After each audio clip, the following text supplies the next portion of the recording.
Okay. Roll Wade, call. Chair G. Wade Wooten, Present.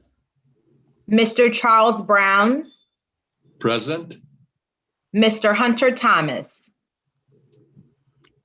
A quorum is present. Okay. So the agenda says old business, there's none. I think Chuck wanted to, Chuck, was it old business or new Yes. business? Old business, sir. so Would you say Old nine? business. I'm sorry. Naz, did you say something? Yeah. no, I was just confirming that there's going to be some old business. For Okay. this. Okay, fair enough. Okay. Okay. Well, then, under old business, Mr. Chairman, I'd like to, I'm making 3 requests. One, under the pilot financials that we're dealing with, 1. Under minority or diverse participation on some of our projects, number 2. And number 3, something that I've asked about before because we're involved in multi-million-dollar projects, board insurance, maybe from a liability standpoint or either for legal representation if it's ever needed. I hope it's never needed. As you recall, we did own the Willows Apartments at one point in time, and that was something that we're glad that we had. Now, number 1, pilot. We have had successful pilot programs, and on an interim basis, we take possession of those projects and before we release them back to the developer. And under the pilot program, we have 3 successful ones at this point in time. 1 Peace Lake, secondly, the McDonald 19, and third, of course, the 4500 Sheffmanville Highway that have already gone, Mr. Chairman, to the act of sale. I'm making a request. I'm requesting copies of the financials, the HUD one, or the disposition statements on the proceeds that came out of the act of sale. Now that is I've discussed this with our chief of staff, and I'm also making that request, of course, to the staff, as well as to our legal counsel, Ms. Jade.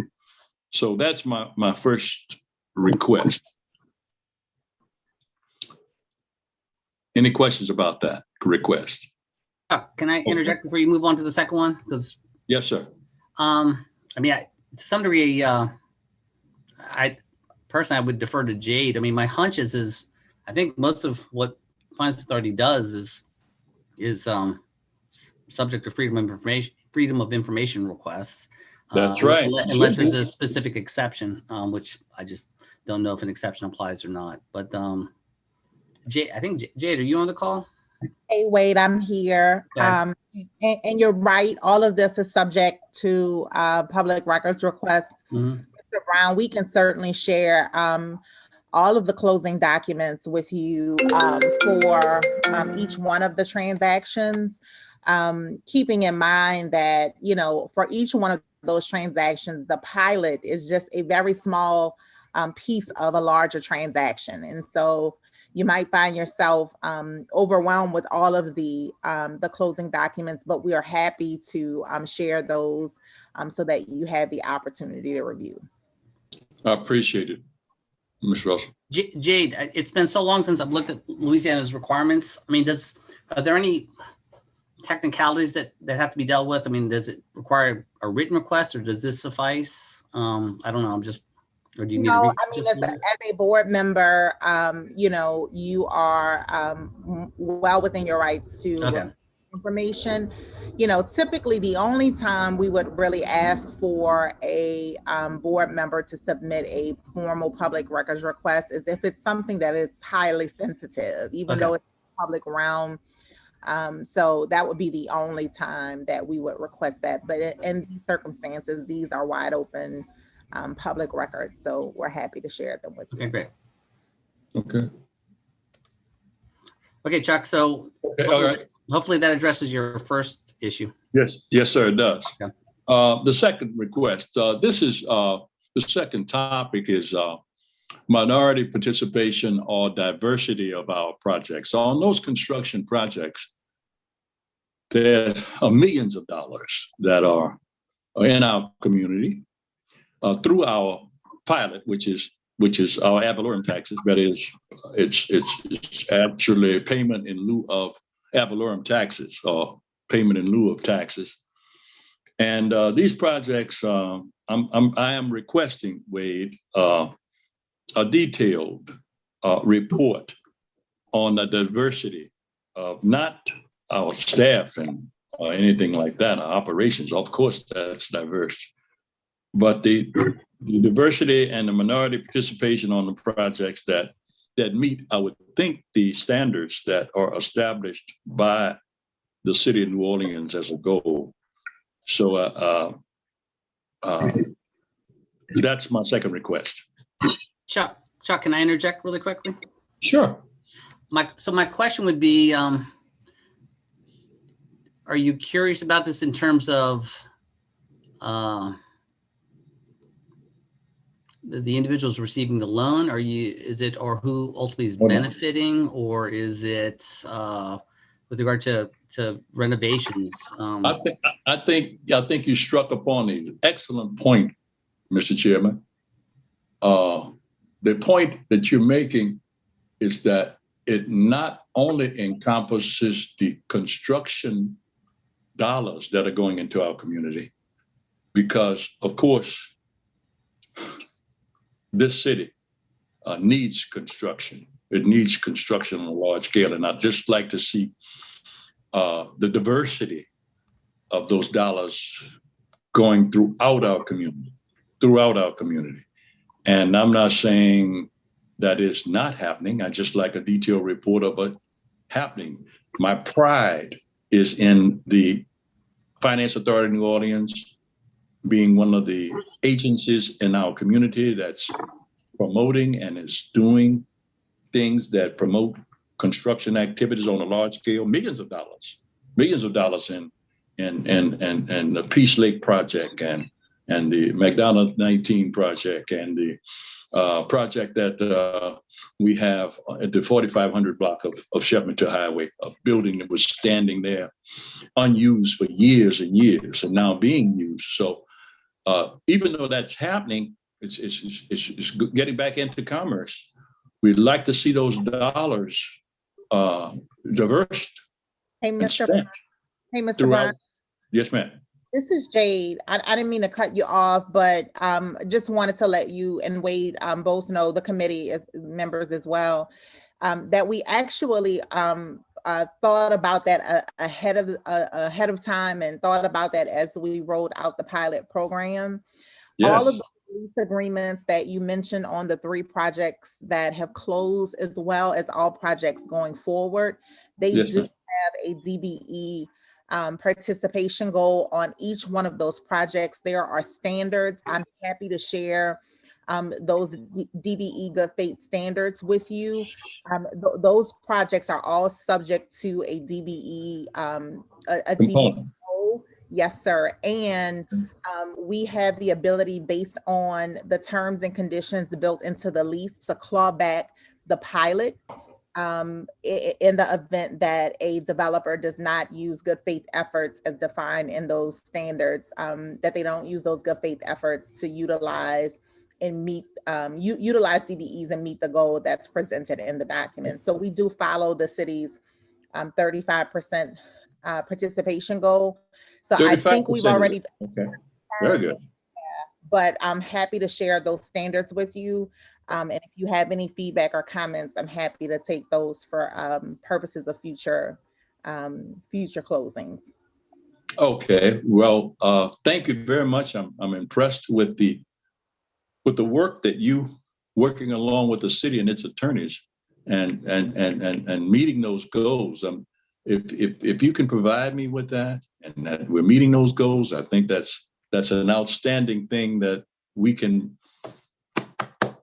pat our backs on and pat our checks with pride that diversified and minority participation is happening through actions that the Finance Authority of New Orleans has been involved in, and that's wonderful. Thank you. Yes, sir. That answers, if I get that request, and Ms. Jayes has said she would take care of those two requests, I'm very happy, Mr. Chairman.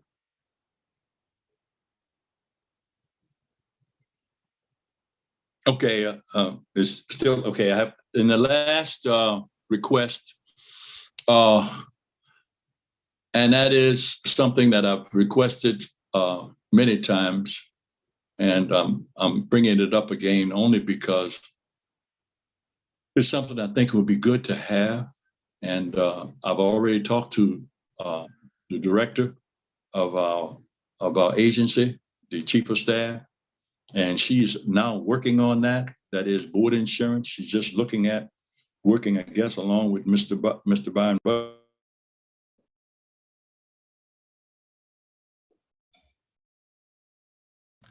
think we lost Chuck. Yeah, it looks like you may have went on mute. As an aside, until it comes back, we checked into this a while back. He's back. Are you? Am I still? You're back. Okay, I'm sorry. And she's looking at the board options that we might have along with Mr. Buggage. And I don't know whether just liability and legal representation if there's ever needed.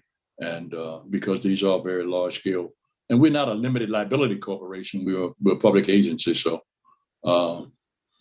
she's working on that. And that answers that question because I've already had discussion with her and I'm making that request again, and that the board be covered. And I might also add that staff be covered if that's possible, but I don't know what those options are, and she's going to get back with us. Is that correct, Naja? Yes, sir. Yeah, and if I can add to that, Mr. Brown, I have actually started having those conversations with our benefits consultant and a few other consultants. So that's one. So it is moving. And then the other thing is we currently have a directors and officers insurance that we're paying for, but I need to get more information on that coverage. So I'll definitely keep you updated and abreast of and Naj as well of the status of this going forward. Oh, that's good. In your review of the instrument that we have now, Mr. Buggage, are names or positions identified? Because I mean, the board composition changes, so I just like to see the document and you said you work with me, and because in the past when I made the request, I've been told that it's being worked on. It's being worked on. It's being worked on. So several months have passed and it has not, I've not received it. So would you put that as one of the priorities, please, sir? Yes, sir, will do. And definitely understand your concern. And those are some very good questions you raised, and I'll make sure we get this taken care of. Just a quick comment on my end. The past, when we vetted this, one of the starting points was actually, what does Louisiana law say with regard to liability, potential liability as a fiduciary of the board members? And so there's a pinpoint statute, is what it is. And so assuming you make good faith efforts to serve as a director in that capacity, then technically, this is what I recall, liability doesn't attach. Nevertheless, in the past, we've historically purchased D&O coverage. The D&O coverage, it wouldn't name Wade Wooten personally, it applies to officers and directors, as a category. My gut is I don't think I've ever seen it applied to staff, because by definition, their job description is such that they're not actually making decisions that could ultimately result in institutional liability or harm. But yeah, I mean, it's worth doing some due diligence just to see what the law said, Louisiana law says, and then see what coverage exists or doesn't exist, and if there are any gaps. Excellent, Chairman. Very good. I think about Carol George. So Chuck, those That's it. that's it. Okay. Those are my three requests, Mr. Chairman, and I have one other request, and I'll make that under the program committee. But that's it. Thank you for allowing me the opportunity to present those requests. Thanks for your input. I appreciate it. So I guess rolling to new business, we got the minutes from March 17th. Naj, are you going to pull this? Oh, thank you. You read my mind.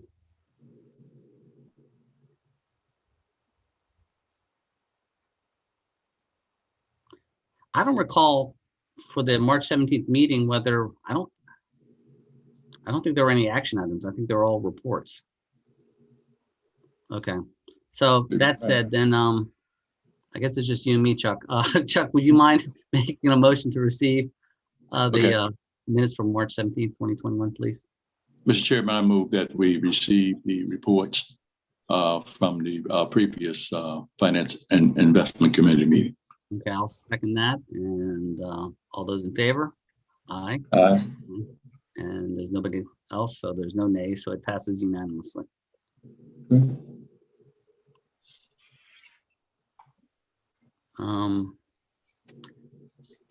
Naj, can you bounce back to the agenda, please?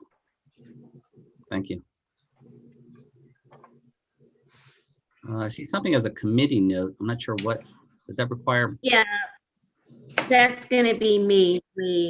So just to let the committee know that when we have our board meeting, there's gonna be a change in the agenda. The minutes will be moved to a consent agenda item, which will be at the top, like number 1 after roll call, on our board meeting agenda. So just to give you a heads up on that. So the finance. Can you say that again? I don't know if I understood what you said. I'm sorry. Sure. So just the Finance and Investment Committee meeting minutes, all committee meeting minutes will be listed under consent agenda items for approval. Okay. And that's how they will be labeled or listed on the board meeting agenda. That's the note. Thank you. Thank you. So Byron, I think you're up with the finance report. I am up. All right, Naj, if you can forward to page 4. Mm-hmm.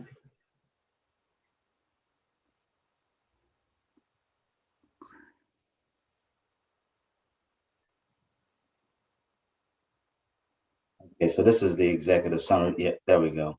So I will cover the market report and the financial status report, which is all embedded in this package. So as it relates to the market, a lot of positive sentiment right now, which is being fueled by the stimulus package funding 1, which has been recently driving a lot of consumer spending. One of the consumer numbers that recently came out was the retail sales number, which was almost 10% in terms of increase on a month-to-month basis, which is almost double what analysts expected. So you can say there's a lot of pent-up demand, but of course, with the warmer weather being added, spending is up tremendously. So that's been a positive note in the market. There's also been an acceleration in the COVID vaccine distributions. Investors seem to be encouraged by Pfizer's recent announcement that they could deliver 10% more of the vaccine by the end of May, which is earlier than they originally promised. Despite that optimism, there's still some rising cases that's being boosted by these variants that's out there and some pandemic fatigue. So, but overall, the vaccine distributions have been bright.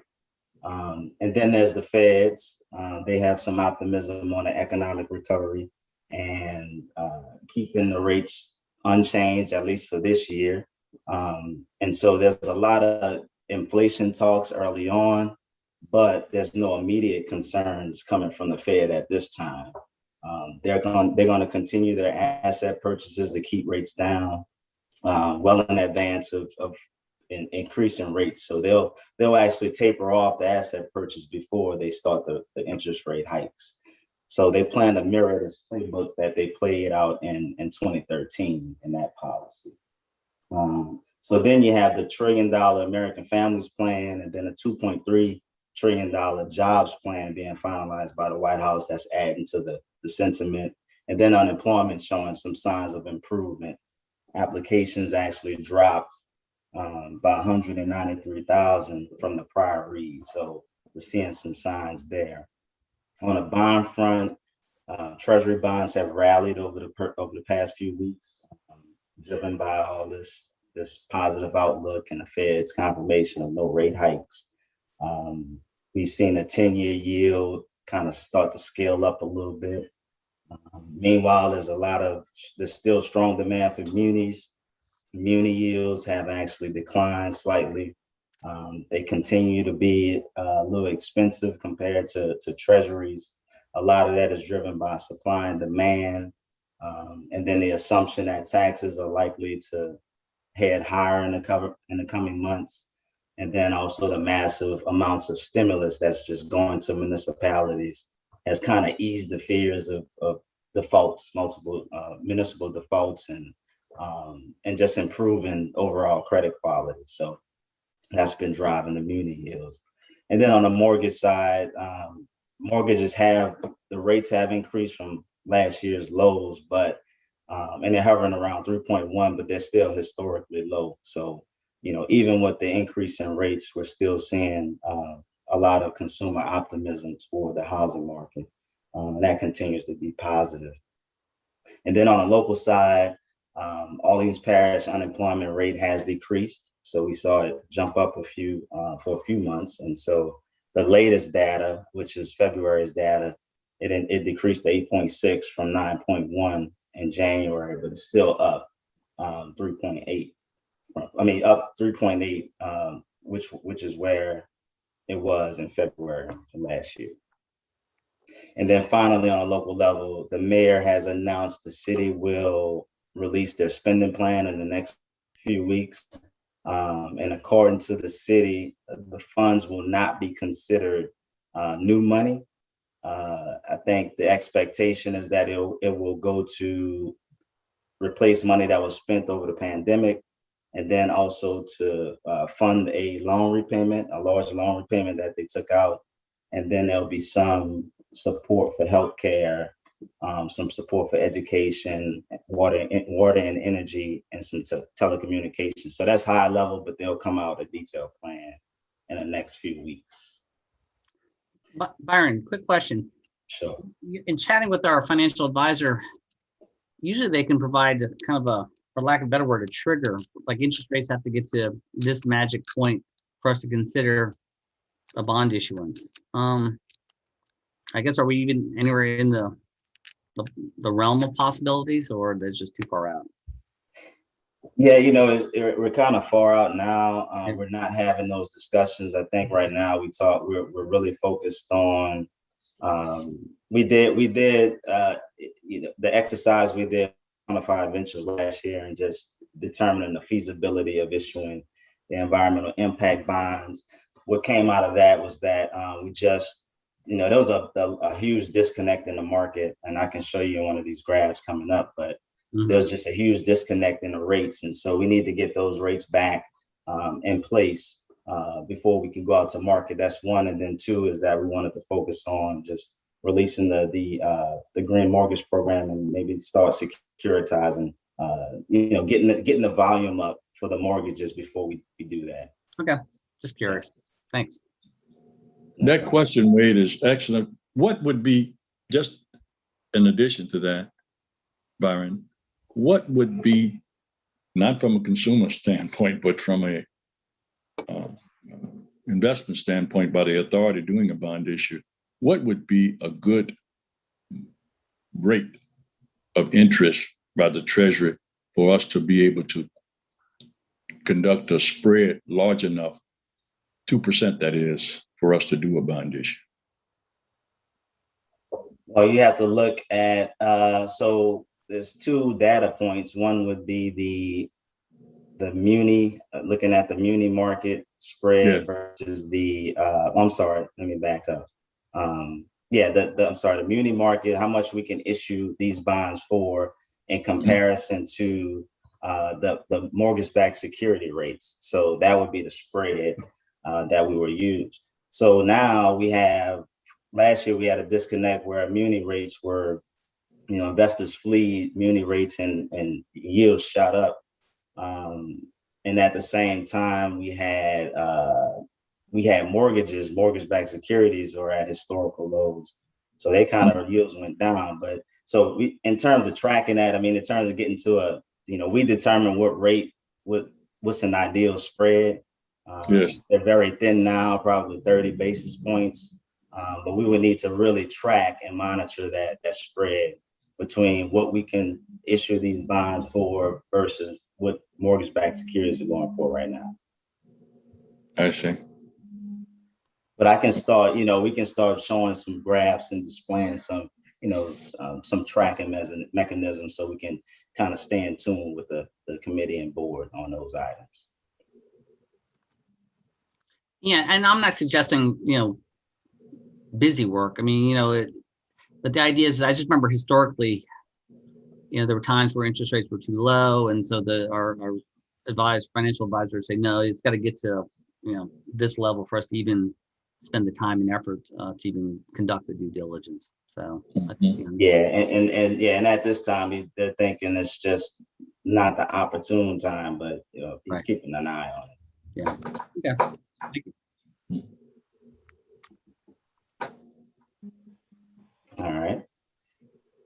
Now, as you can fast forward. So this, I included this graph. This just shows kind of a visual of the municipal yield curve.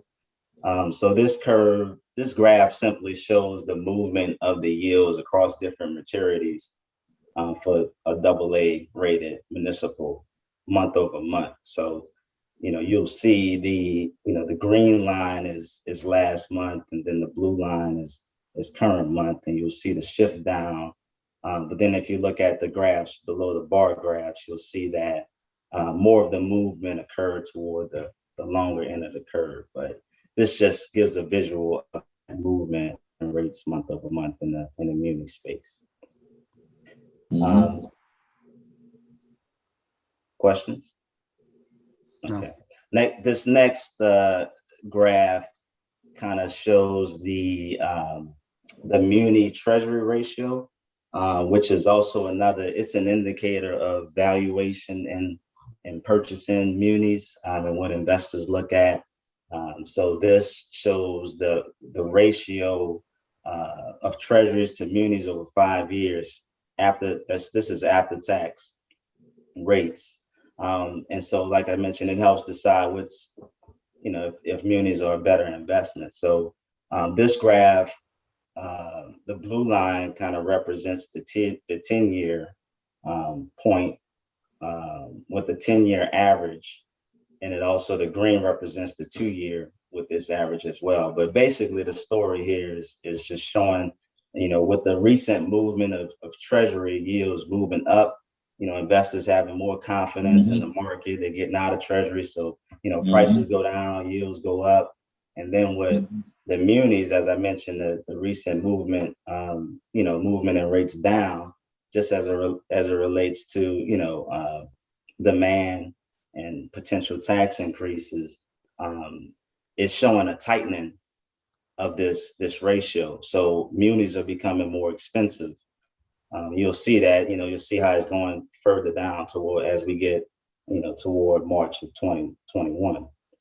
But it also shows this disconnect that occurred last year where the opposite was happening, and, investors were, jumping out of munis and yields are increasing. But you'll see around the same time last year, there's this huge anomaly and disconnect that occurred. And so, ideally, as we just mentioned, it just wasn't an opportune time to jump in the market, because that's just something that just never occurred like that if you look over the past 5 years. So we need to, get back into this area of normalcy, before we can jump into the market to make sure everything's settled.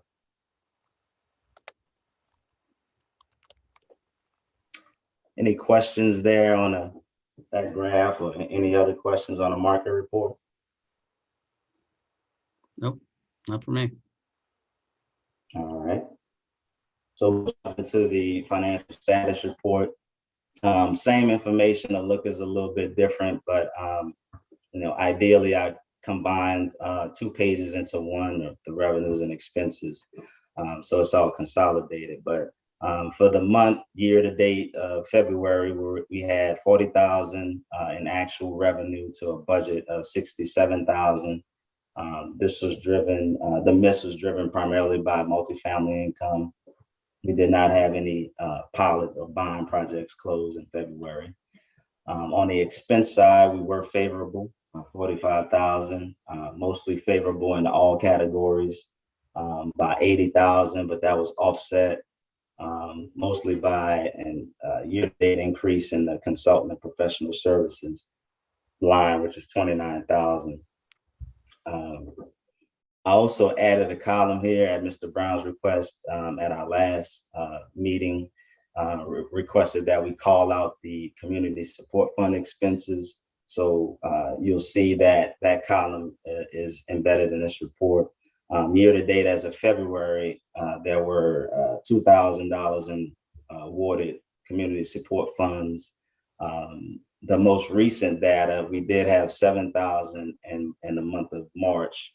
So as of March year to date, we do have $9,000 that was awarded.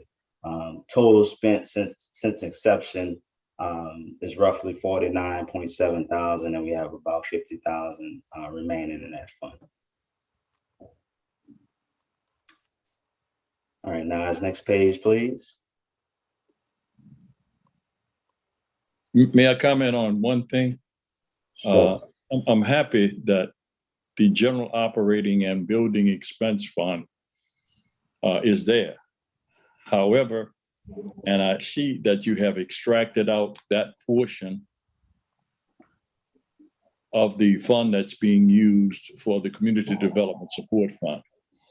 But I was thinking that that should be separated out as a line item. I'm not sure that general operating and building expense, a program like community development and support, should be extracted from that.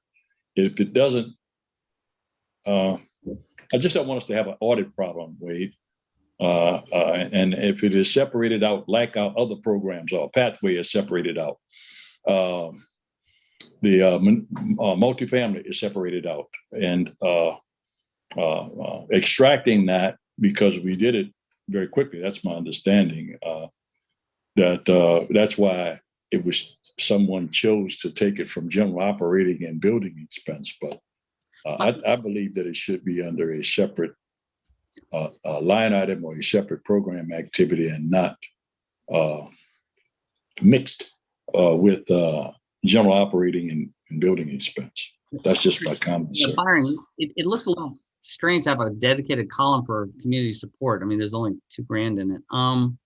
What about pathway? Isn't pathway a separated fund? I mean, Byron, does it cross over multiple categories from an accounting standpoint? Yeah, so No. the pathways is its own entity. So Right. that fund is just separate, it has its own fund set up that way.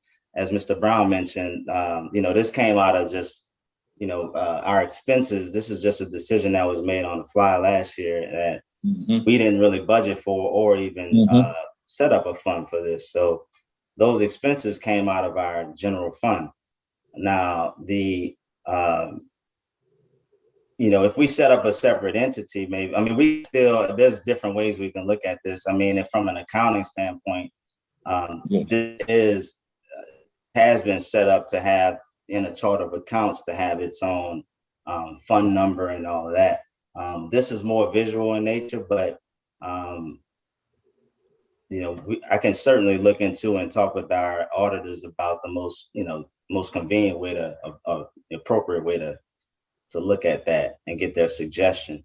The other thing is to call out a separate line item, Mr. Brown, that would be essentially doing the same thing. That's like creating, say, other expense line and putting it there, but it'll still be in a general fund.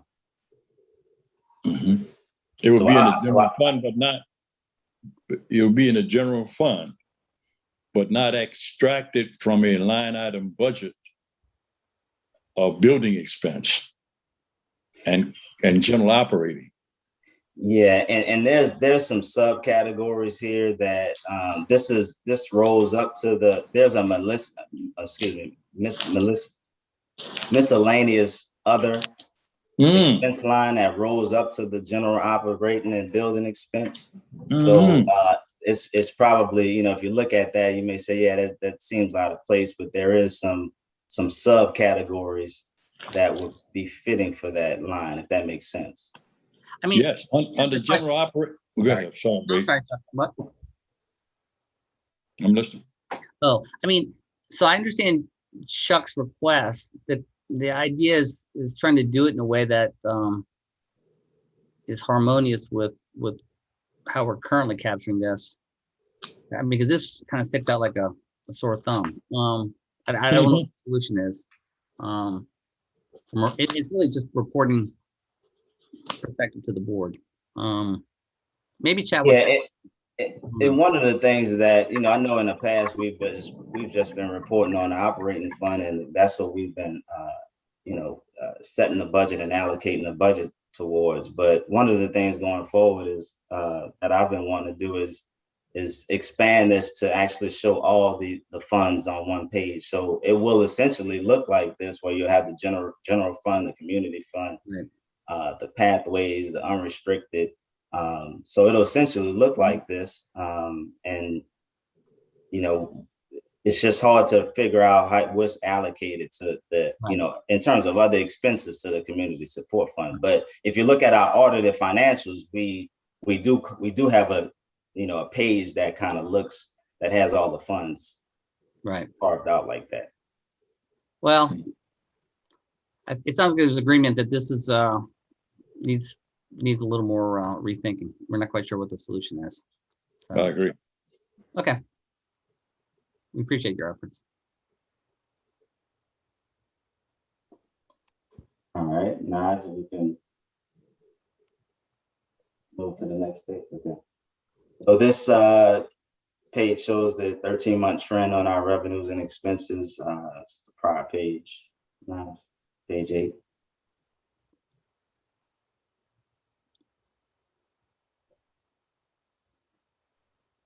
So you'll see our spending in February has been above average. That's primarily driven by the salaries and benefits line, and the consultant professional services line, and marketing and advertising line.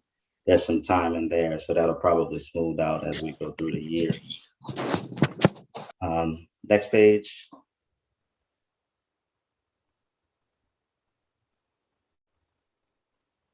This is our balance sheet composition. Not much movement here, so that remains stable. Next page. This is a call out of the Pathways Fund, revenues and expenses. Year to date, there aren't any revenues. On the expense side, it's roughly 10,000 year to date. Next page, please. And then finally, this is our cash and cash equivalents. We're at 10.6. We were at 10.6 as of end of month, February, which is roughly 102,000 lower versus the prior month, which is at 10.7. And that concludes my report. Any questions, comments? I have no questions or comments. Chuck, what about you?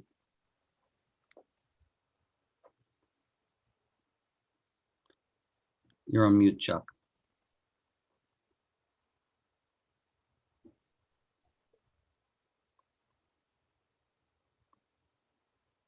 So if we don't hear back from Chuck, I think Do we need a motion? Do we need a motion? I was just saying, I accept the report. I have no problem with it. I was just saying, I was just asking you, do we receive the report from Byron? I mean, I think do we need a motion to do that? Yeah, that's a good question. I think the board does, because nothing has to be approved. Am I right? Okay, I see. All right. So my thought is Byron would just make the same presentation to the board level. And then it would vote to receive it or acknowledge it or something like that. Okay. Okay, Byron, Mhm. any other agenda items, issues? That's it. No. Awesome. Well, thanks for everybody's time and effort. These meetings are starting to flow more smoothly. It's like herding cats, right?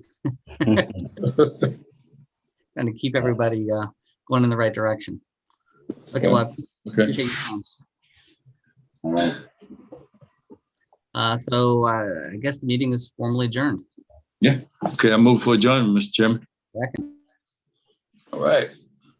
Okay, take care, everybody. All right. Okay, take it either way. Bye. And that.